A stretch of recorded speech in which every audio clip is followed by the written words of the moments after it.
Good morning student. आप सभी का अपने YouTube channel Hemant chemistry classes में स्वागत है।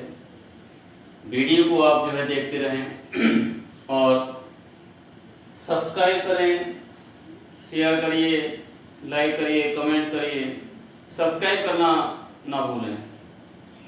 आज के इस वीडियो में हम बात करते हैं कुछ विशेष टॉपिक के बारे में।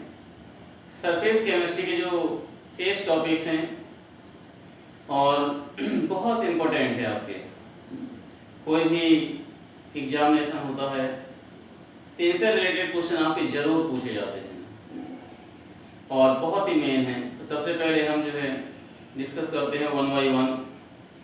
तो देखिएगा क्या है और वीडियो को स्टार्टिंग से एंड तक जरूर देखें। सब्सक्राइब करना, शेयर करना, लाइक करना, कमेंट्स करना मत भूलें अपने YouTube channel Hemant chemistry classes को।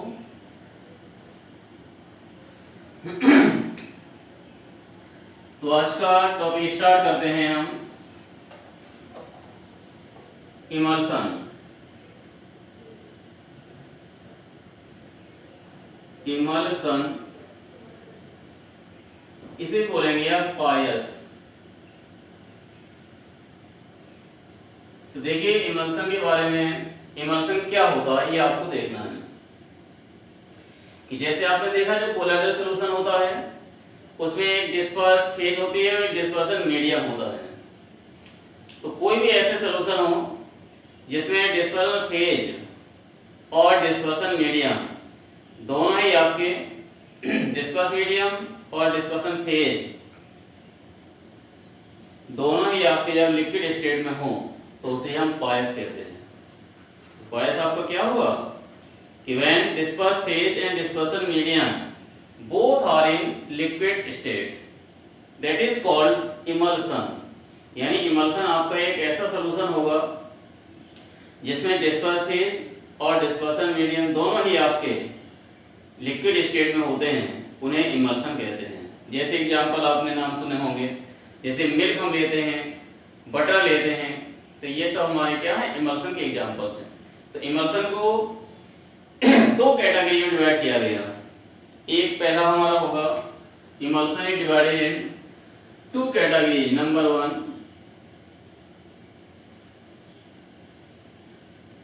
Oil in water. Oil in water इसे O/W बोलेंगे। और सेकंड आपका होगा वाटर इन ऑयल, W/O। तो देखें भाई दोनों हमारे क्या हैं, O/W या W/O। O/W में क्या होगा कि यहाँ पर O जो होगा आपका, O मतलब ऑयल, ऑयल आपका जो होगा वो डिस्पर्स फेज होगा और जो W है वो डिस्पर्सन मीडियम होगा। जैसे आप मिल्क लेते हैं तो मिल्क में जो क्रीम के पार्टिकल्स हैं, ऑयल है आपका, फैट है, वो आपका कम क्वांटिटी में होता है और एक्सेस क्वांटिटी में आपका वाटर होता है। वाटर की क्वांटिटी आपकी ज्यादा होती है, एक्सेस होता है। तो ये हमारा कहलाएगा ऑयल इन वाटर। यानी वाटर में ऑयल के कुछ ड्रॉप्स होते हैं आपके मिल्क में, तो वो हमारा क्या हो गया O/W इमल्सन हो गया। इसी का सेकंड पार्ट आपका oil in water in oil, sorry. तो वाटर इन ऑयल में क्या होगा, यहाँ वाटर जो होगा, वाटर इसकी क्वांटिटी आपकी कम होगी और जो ऑयल है इसकी क्वांटिटी ज्यादा होगी। जैसे बटर आप ले लें तो बटर में क्रीम की क्वांटिटी ज्यादा होती है और आपकी वाटर की क्वांटिटी कम होती है। तो बटर आपका क्या हो गया W/O इमल्सन हो गया और मिल्क जो है वो आपका O/W हो गया। O का मतलब ऑयल से है और W का मतलब वाटर से है। तो ये हमारा इमल्सन हुआ। इमल्सन आपका क्लियर कि इमल्सन आपका क्या है कि ऐसे कोलाइडल सॉल्यूशन होते हैं जिनमें आपका disperse phase and dispersion medium दोनों ही आपकी जब लिक्विड स्टेट में हो। When disperse phase and dispersion medium both are in liquid phase are called emulsion. It is divided in two types. Number one O/W emulsion or second W/O emulsion. What is O upon W emulsion कि when oil is dispersed phase and water is dispersion medium, then that is called O upon W emulsion. For example, milk. In W upon O emulsion, when water is dispersed phase and oil in dispersion medium, then that is called W upon O emulsion. Clear? तो ये हुआ हमारा emulsion. Emulsion की बात हुई. अब इसके बाद अगला नेक्स्ट टॉपिक इसी में होगा.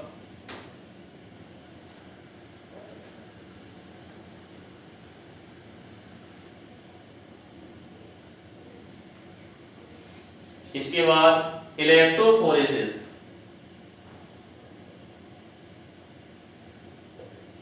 इलेक्ट्रोफोरेसिस तो देखें बेटा इलेक्ट्रोफोरेसिस के बारे में. इलेक्ट्रोफोरेसिस हमारा क्या होता है?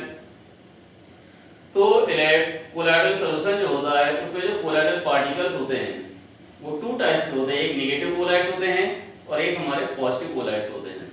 तो आपको कैसे पता चलता है नेगेटिव पॉजिटिव कोलाइड्स उसमें प्रेजेंट हैं? तो यहाँ पर आप जो कोई यू शेप की ट्यूब लेते हैं, ये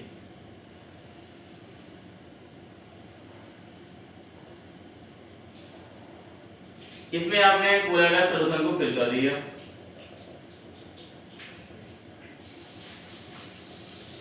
यहाँ पर आपके इलेक्ट्रोड लगे हुए हैं.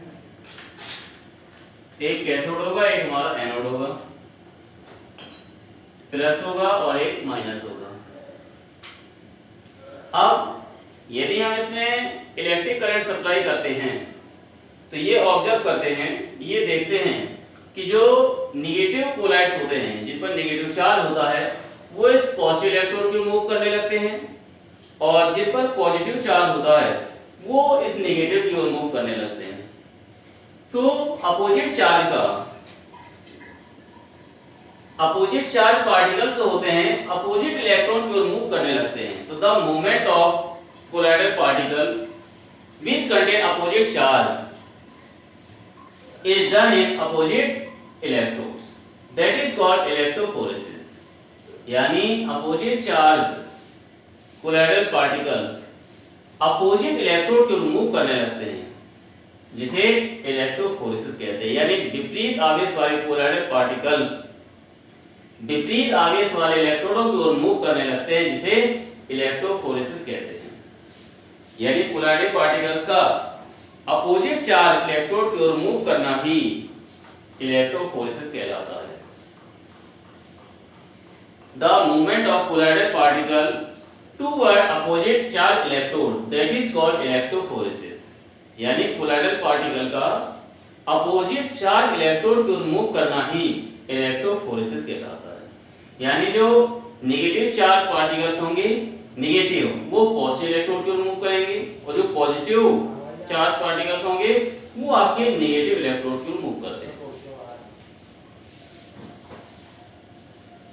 तो कोलाइडल पार्टिकल का अपोजिट चार्ज इलेक्ट्रोड की ओर मूव करना ही इलेक्ट्रोफोरेसिस कहलाता है. क्लियर? नो.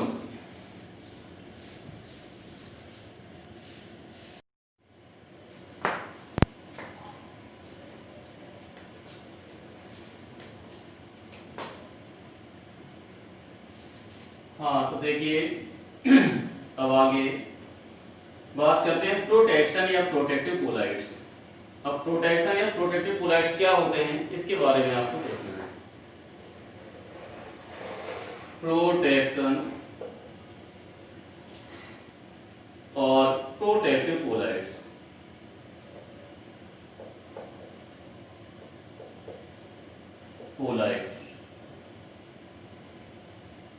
तो देखिए बेटा प्रोटेक्शन या प्रोटेक्टिव कोलाइड्स जैसा कि नाम से ही लग रहा प्रोटेक्शन. प्रोटेक्शन मतलब किसी चीज की सुरक्षा करना, सेव करना, प्रोटेक्शन करना, उसी से रिलेटेड है आपका ये प्रोटेक्शन ही होता है यहाँ पर. तो देखिए जो कोलाइडल सॉल्यूशन की बात करते हैं कोलाइडल सॉल्यूशन आपके टू टाइप्स के होते हैं. पहला आपका लायोफिलिक कोलाइड्स, लायोफिलिक कोलाइड और सेकंड आपका लायोफोबिक कोलाइड।